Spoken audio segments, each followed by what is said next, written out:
Hey YouTube, I am back with number 8. And number 8 is, looking at my list here, find some joy in strengthening your body and getting your body back. And that ties right in with the exercise. But for me, I felt some guilt with the fact that I was no longer pregnant but I was wanting to get my body back. I was thinking, why, because normally when you're trying to get your body back, you've already had a baby. And so now there's no baby to show for it. But of course you want your body back. And I just had to really kind of change my mindset to being like, okay, this isn't a selfish thing. Strengthening your body, strengthening your mind, and preparing your mind and your body for another pregnancy, as well as taking care of your other kids if you have other kids, is not a selfish act. It's not a vain act. And I had to move my thinking past the vanity standpoint of, I want my body back, I want to fit in my cute jeans, I don't want this little belly pooch anymore. And I had to shift that to strengthening my body for another pregnancy, strengthening my body for my kids, and that there's absolutely nothing to feel guilty about with strengthening your body and preparing it for another pregnancy, preparing it for life. Life in this world is not easy.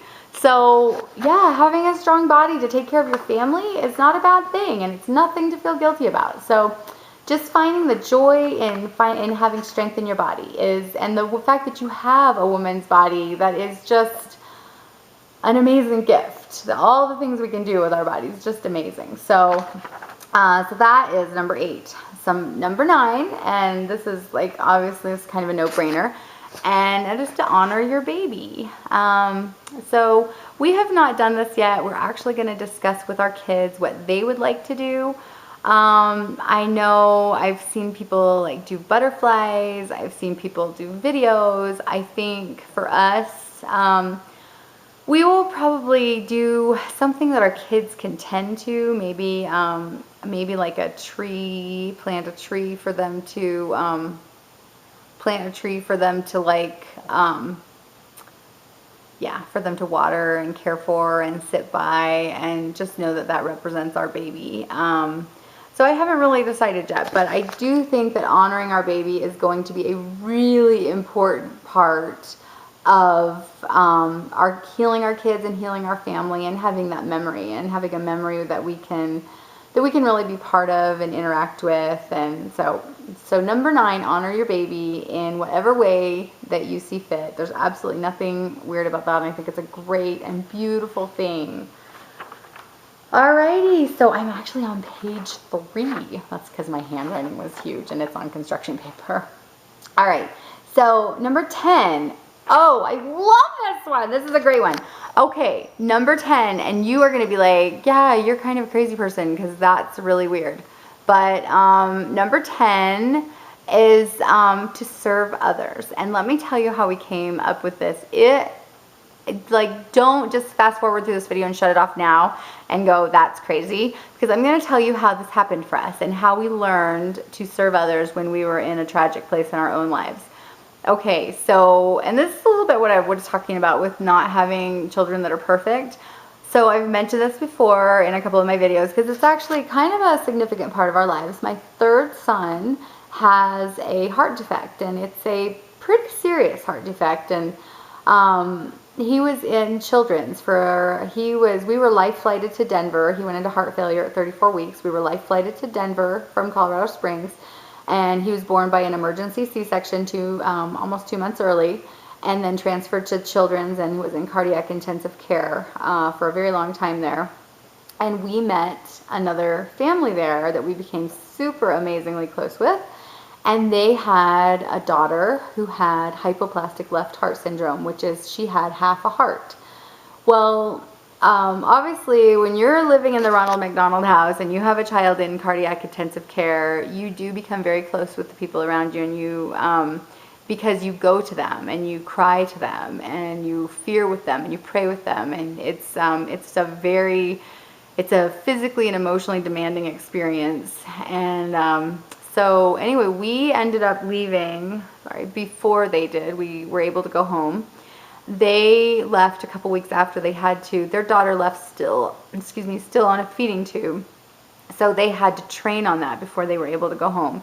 they went home. Their daughter lived a great, beautiful life until she was 3. When she was 3, she went into heart failure. She had a heart transplant, and she rejected within 48 hours, and she actually died at the age of 3. And it's actually been it was a year, October 15th, that she died. So it was very so it's only been a year. It seems like it's only been a day, really. But when I was watching her family grieve, and I was feeling so helpless, and there's that also that, well, why do I have a child? Why is my child living and their child's not? And there's just tons of questions, and it's so hard. And of course, I'm grateful that I have my child, but it was really hard, and I just kept thinking, I don't know how to help them, because there's nothing you could do. You can't give their child back. So anyway, after months of just crying and grieving and not knowing what to do, my family and I decided to start serving dinner at the Ronald McDonald House in her honor on the 15th of every month. So on her Angel Day, we serve dinner at the Ronald McDonald House. And it was a huge blessing for us when we were there to not have to come home and feed our 2 other kids. We only had 2 at the time and then we had our 3rd one in the hospital. So we do that, and it is a healing experience. It is a healing experience for their mom and their dad, for Addison's mom and dad, to know that we care and we remember every month, and that their daughter is not forgotten, and that we honor her. But it is also healing for us. It's healing to know that we are doing good in the world when tragic things happened.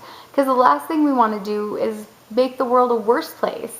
So it is amazing trying to honor, it's just an amazing experience. And when you go to the Ronald McDonald House and you're there and you're cooking dinner and you're talking with the people and everything, and Addison really loved cupcakes, and so we always do a special dessert of cupcakes, so we put like in memory of Addison, and it's just very healing. So, and it also gets that kind of that desire to nurture out, that and if you've lost a baby, you still have that desire to nurture. So I know it sounds crazy, but it is one of the most healing things my family has done, is to just serve others. And you don't just have to serve dinner at the Ronald McDonald House. On my brother's Angel Day, we do something completely different. On my brother's Angel Day, I have a very distant cousin who has some disabilities, and she's married with 2 kids. She was always very close to my brother's heart. He always felt like he needed to really help take care of her. So on his Angel Day, we always send her a package. My kids and my husband and I would get together. We send like a Halloween package or whatever, and it is very healing. It's very nurturing. It does not sound like it would be, but it really is. And I highly recommend you try it. Whatever service is close to your heart, or while I was still trying to think of service projects that we could do on a regular basis. We did some crazy other things, so it doesn't have to be a big thing. Like one of the things we did that was super fun was, and it's not a permanent one, but it was one while we were still trying to come up with an idea. And we took quarters and we went around and we taped them with this little pay it forward note onto all the vending machines and little crane games and stuff like that. So that was really fun, and we had met this woman at a garage sale once that was trying to raise money for an adoption, and so we did a door knock thing where we put my kids and I, we put some change and some allowance and stuff in a bag, and then we put it on her door and rang her doorbell and ran off, and it's just fun, and it's really, you just leave with your heart swelled with gratefulness and happiness that you were able to help. So I probably went on too long about that one, but that one's super special to me, and I love it, and I really, really, really hope you try it, because I cannot say enough about how healing it has been. It starts off, as you're thinking, okay, I'm going to do this, and you don't really realize, and it starts off, it just makes your heart grow. It's amazing. So I strongly recommend you try that one. Okay, so serving others, and that's just a way to get that nurturing out and to honor your baby on their Angel Day. It's amazing. So number 11, kind of a no-brainer, is connect with resources. If you're looking at this, you're probably already doing that, because there's tons of stuff on YouTube. Lots of people have a miscarriage story, and lots of people probably have a miscarriage story that you can relate to. So So yeah, and then one of the resources I really like, and like I said before, I've never watched an episode of 19 Kids and Counting, but like on my Yahoo homepage the other day, the Michelle Duggar, that she was willing to try again and that she had lost her 20th pregnancy. That was the first time I learned about that. Then I went to the DuggarFamily.com, which is their website, and she actually has resources on there for miscarriage, and she has written this letter to her daughter that she lost at 19 weeks. And it's just, I found that to be a really helpful resource. Now, that was helpful for me. Some people might think the Duggars are completely crazy and don't want to read anything they have to say, but just connect with the resources that are out there. Just, we live in the age where pretty much there's books on Amazon, there's stuff on YouTube, there's blogs, there's tons of stuff. So you don't ever have to feel alone, that you're like, and when you realize that you're not the only one that this happens to, I guess misery truly loves company, because it does feel better that you're not the only one. It kind of helps you feel more normal, and especially at a time when sometimes there's some guilt or wondering if there was something you could have done. You know, it's so much more normal to just know that other people have been through this. And so it's a very, it's just a nice feeling that, not that you're wishing misery on others, but it is nice to have that connection. So I strongly recommend that. And number 12, give yourself time to recover and tell people. Okay, so here is kind of my take on that. And that is,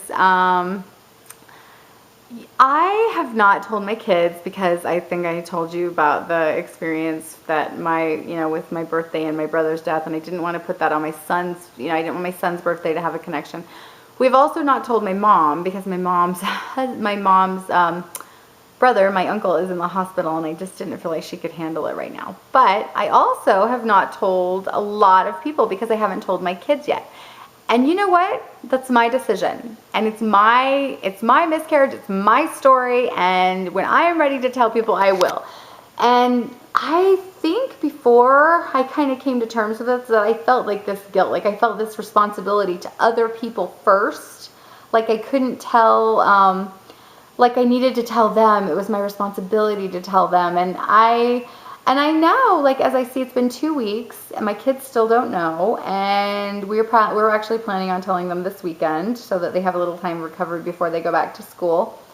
And I actually feel like, at first I felt really guilty not telling them. And now I feel really good, because I am in a better place. And I feel like I'm in a better place also to face, my kids had told people at school, and so I'm in a better place now to also, once my kids know, to face other people and deal with it. So tell people on your own terms. Don't feel like, this is your story, this is your responsibility, it's your, take it and do what you want to do with it. No responsibility to other people, and they'll get over it. So that was just something I learned from having the 2 back-to-back. My first one, I felt very like I had to tell people. And my second one, I was like, you know what? I need to do what's better for me and my own family. And so that's what we did.